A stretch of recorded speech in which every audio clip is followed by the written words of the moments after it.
Doc Loves the Kids, a local Kitsap County nonprofit organization established in 2015 whose mission is to provide activities, programs, and community support for at-risk youth.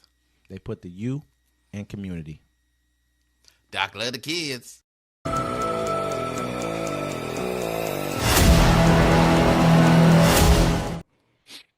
Welcome to Uncommon Courtesy. Where we give you the courtesy of conversation. That's uncommonly spoke of. I'm D-Mac. I'm Wesley. And this is the show. Hey, thanks everybody for sticking with us and viewing us. Don't forget to like, comment, and subscribe every time you see this pop up. Don't forget our shows, 7 p.m. Pacific time every Friday.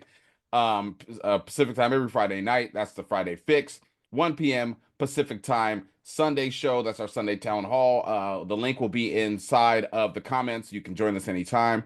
How you doing, Wesley? I'm doing good, man. How about yourself? I'm good, man. I drank that water and everybody got to smell it. It's all goody. Hey, man, it's been a pretty crazy last few days ever since we've did our last report. Hold on, Wesley. Let me ask you this: when has it not been the last couple crazy days? I feel like it's all. I feel like we're calling the Power Rangers every day. Be like, oh, somebody, you need to go jump somebody in the park today. Like, damn, every day. It's pretty much our existence for at least the next 4 years, maybe longer. Who knows, depending upon how things do turn out. But I like to start with Trump pauses aid to Ukraine amid clash with Zelensky. President Trump has ordered a pause on U.S. aid going to Ukraine in its war against Russia, a consequential move as he clashes with Ukrainian President Volodymyr Zelensky about the path to ending the conflict. The president has been clear that he is focused on peace. We need our partners to be committed to that goal as well, a White House official said in a statement. We are pausing and reviewing our aid to ensure that it's contributing to a solution. The pause applies to all military aid not already on the ground in Ukraine and will affect munitions, anti-tank weapons, and other materials the U.S. has provided to Kiev since Russia invaded roughly 3 years ago. Trump took office with nearly $4 billion in drawdown authority available from previously approved congressional funding for Ukraine. That funding now appears poised to go unused. The move is likely to increase the pressure on Zelensky to get back in Trump's good graces or risk losing ground in the war. It's also likely to put the spotlight on European nations seeking to rally more support for Kiev.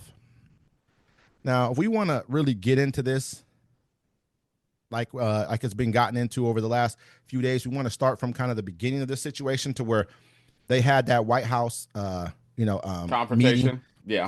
I mean, there's supposed to be a sit-down talk about how we can come to peaceful terms, and it had Volodymyr Zelensky, the Ukrainian president, and of course Donald Trump as United States go-to guy, and J.D. Vance and a bunch of other people in his cabinet were there. It went from being somewhat civil with a few jabs here and there. You can hear them from our side of the aisle, which I would say is Trump and the rest of those guys. And it turned kind of nasty after they began to kind of point out the weaknesses within his circumstances. And I guarantee I don't feel like they pointed out the weaknesses and the circumstances of the Russians when they were talking to the Russians. I don't believe that.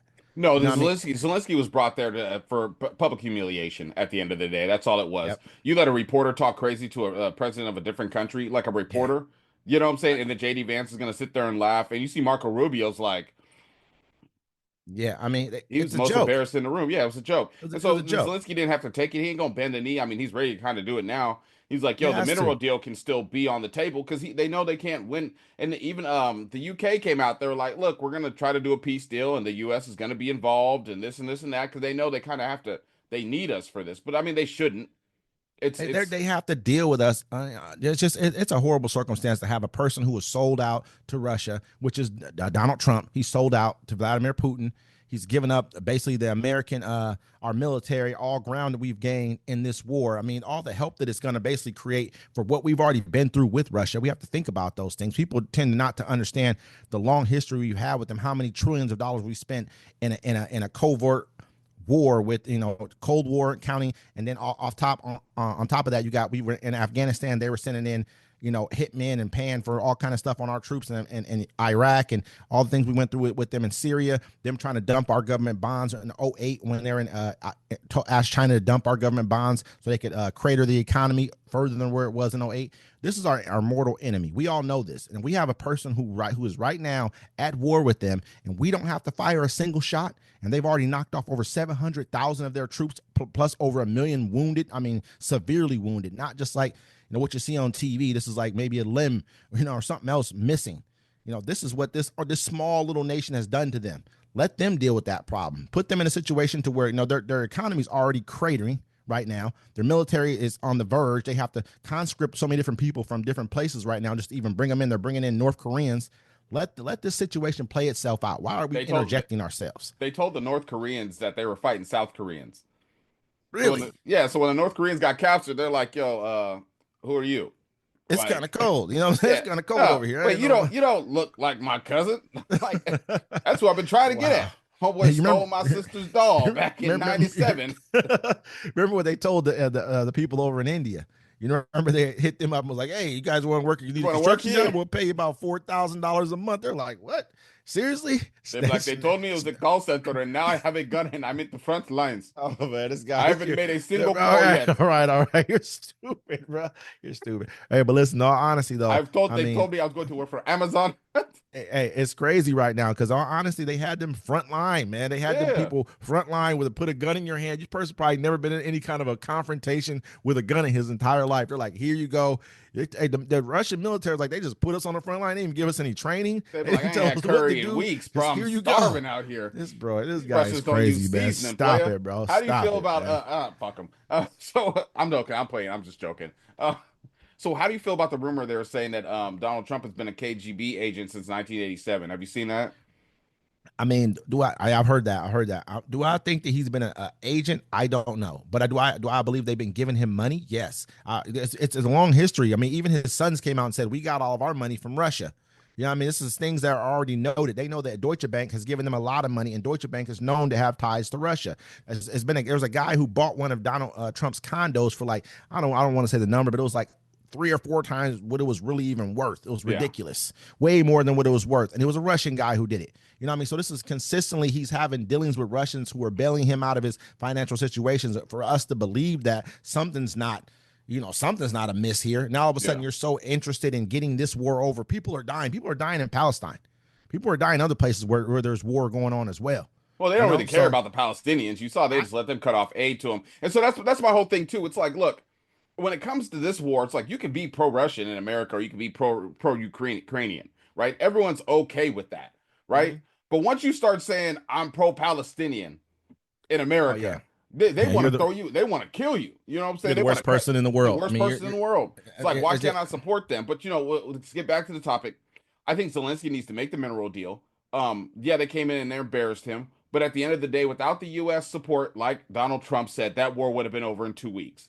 So without NATO support in general, it just wasn't just us. It was a lot of other people. They got a bunch of their F-35 fighters from I want to say the country. I believe it was like Sweden or one of those other countries gave them some F-35s. Man, we more than what we gave them. We've given them like 119 billion. I think the EU was giving them like over 128 something or billion or something like that. So there's been parity, but they've gotten a lot from everybody. They need our help, and it helps us. It's not just like about, we're helping you guys out. We're helping ourselves out. This is a nuclear power. But also as Americans, you know what I'm saying? It's hard to sit here and struggle and, watch your price of everything go up. And then they're like, well, we're going to send Ukraine 83 billion. I can understand what you're saying, Wes. It's a strategic thing to do. Yeah. But as a common American who doesn't really care about foreign dwellings or foreign situations going on, you're looking at this war in Ukraine like, first of all, it has nothing to do with us. Second, all that money could have been used here.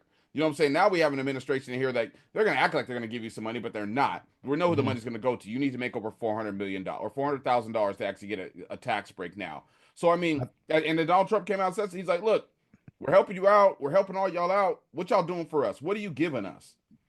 I'm going to say this. I think you made like a very my favorite rap group, bro. Run the Jewels.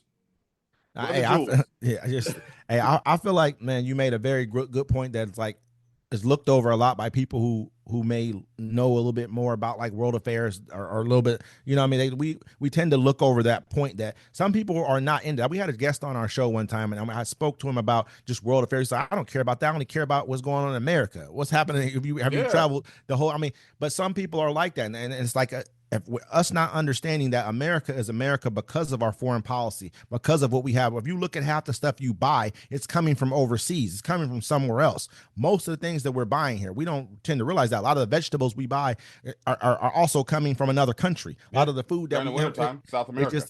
it just is what it is. You know what I mean? And so we have to understand America is much more than just the United States. We're a global economy, and Yeah, everything's there's a global. lot of web of stuff that goes on that keeps us safe and keeps our stuff on our shelves and our products going. And as that's getting messed with and touched right now, a lot of people are going to realize, damn, we do kind of need these other people. But I Yeah, mean, it's gonna, and a lot of people, you're not gonna be able to get to work. Like I'm about to start walking to work just to save money on gas because I know that's gonna go up. I'm yeah. glad I have the opportunity to be able to walk downhill. I'm gonna catch the bus on the way up because I'm out of shape, bro. Well, I'm in shape like a peanut M&M. You know what I'm saying? So yeah, that's enough of that.